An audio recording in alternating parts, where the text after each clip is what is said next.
That was, of course, the iconic ending to Deliverance by the mighty Opeth. This might be one of the most famous and one of the best outros in prog metal history. Let's take a look at what makes this so awesome. I had a blast doing my breakdown of the Under a Glass Moon solo, and I've decided to go back and break down some of prog's most iconic moments. Let me know in the comments what other prog moments I should cover in this series, and if you'd like, you can join the channel as a member. You'll get access to the sheet music from this video, as well as all of my other videos, plus a lot more. The ending of Deliverance lasts for an insane 4 minutes. 4 minutes of the same idea repeated. Opeth are masters of milking ideas for all they're worth, playing a riff twice as long as you'd expect, or lingering on an acoustic section for minutes at a time. Repetition is a key element of Opeth's music. Most people think of prog as a million ideas thrown into one song, constantly changing tempos, time signatures, keys, and moods. But there's something really progressive about having the balls to stay on one idea for 4 entire minutes, which is longer than most pop songs. This song is in standard tuning, and here's the lead guitar part that kicks off this outro.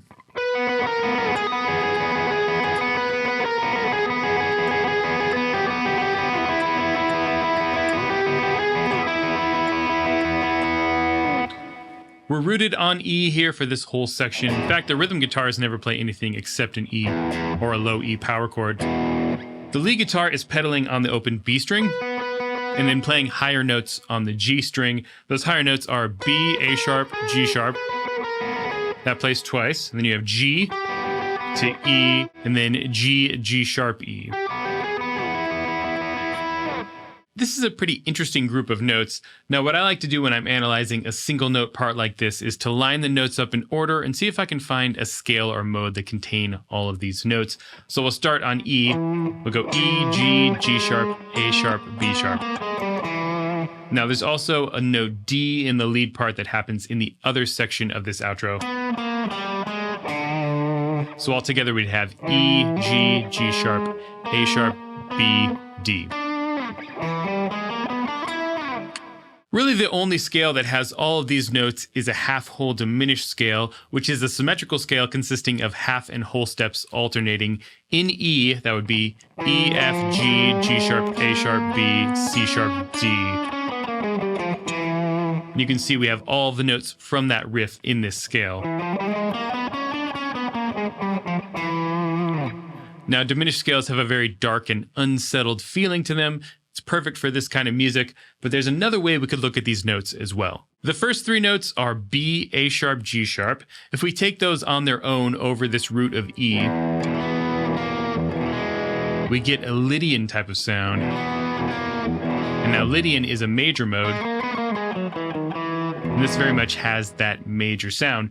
Now the next notes are G and E, and if we combine that with the open B string that's in this riff, we spell out an E minor triad, E, G, B.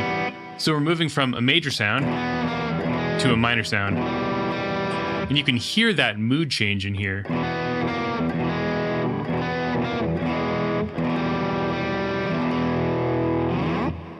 And then the last 3 notes are G, G sharp, E. So we're playing the minor third G, and then the major third G sharp. So we're really leaning into this major-minor dichotomy here. And this move is kind of a classic blues idea as well, going from minor third to major third.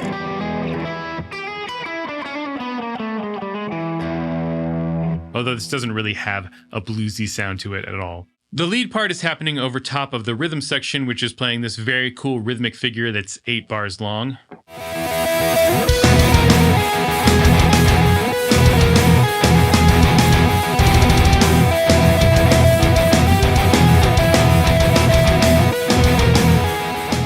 Now this is all in 4/4 and this rhythm lasts for 8 measures. I believe Mikkel mentioned that this is inspired by Meshuggah, which makes a ton of sense. This has a lot of that syncopation that we associate with Meshuggah, albeit not as complex as a common Meshuggah rhythm. One thing to notice here is that only on bar 5 does this rhythm ever play the downbeat of a measure. It's really living on the offbeats, especially on the and of 1, which is right after the downbeat, and that creates a lot of momentum, and it also plays nicely off the lead guitar part, which is playing downbeats.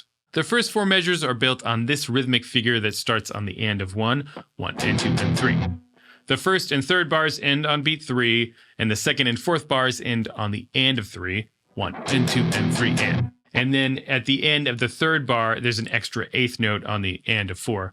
1 and 2 and 3 and 4 and. The second half of this rhythm has the fast 16th notes, followed by this muted figure that's accenting the and of 2 and the and of 4. 1 and 2 and 3 and 4 and. The snare is also catching most of these accents, really adding to that syncopated feeling, and the hi-hat is giving us our steady pulse with quarter notes. So all of this together, the rhythm and lead sounds like this.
And this riff plays 4 times in a row each time it happens. It's such a deceptively simple part, but the interesting lead notes and the groovy syncopated rhythm keep this interesting to listen to each time through, and I think that's why they can get away with repeating it so much. These 8 bars play 16 times in the outro, albeit with some different drum grooves here and there, and there's also no lead guitar the last 4 times, but that's a crazy amount of times to repeat a riff, and it really builds a lot of tension. The other section of this outro is this.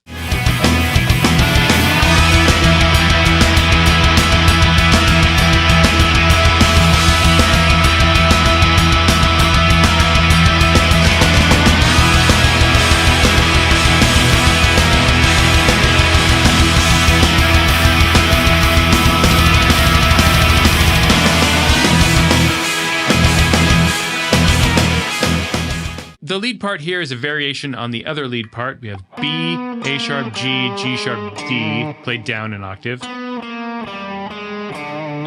And the rhythm instruments here are just playing straight eighth notes on E, sometimes up an octave, and then sometimes down on a low power chord. Then we also have this tritone power chord at the end.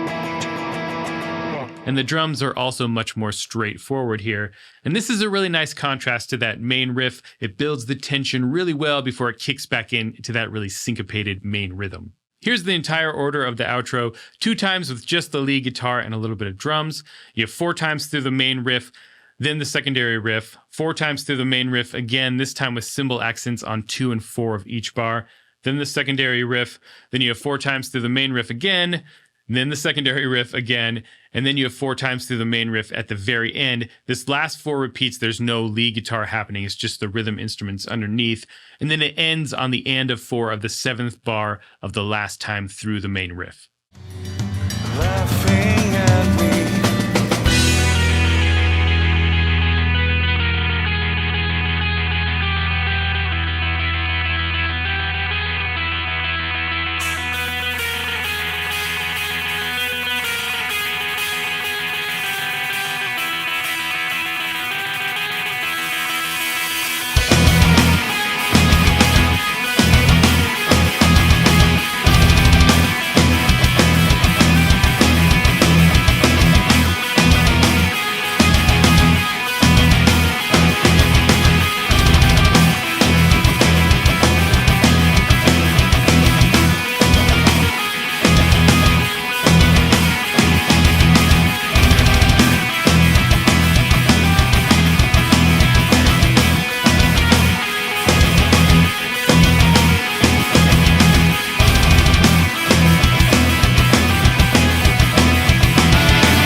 So there you have it, the ending of Deliverance. I love Opeth's ability to get the most out of an idea like this. I think it's something prog musicians should do more in their music. If you enjoyed this lesson, subscribe, hit the bell notification, like, comment, share, all of that. And I will see you in the next video. Till then, stay proggy.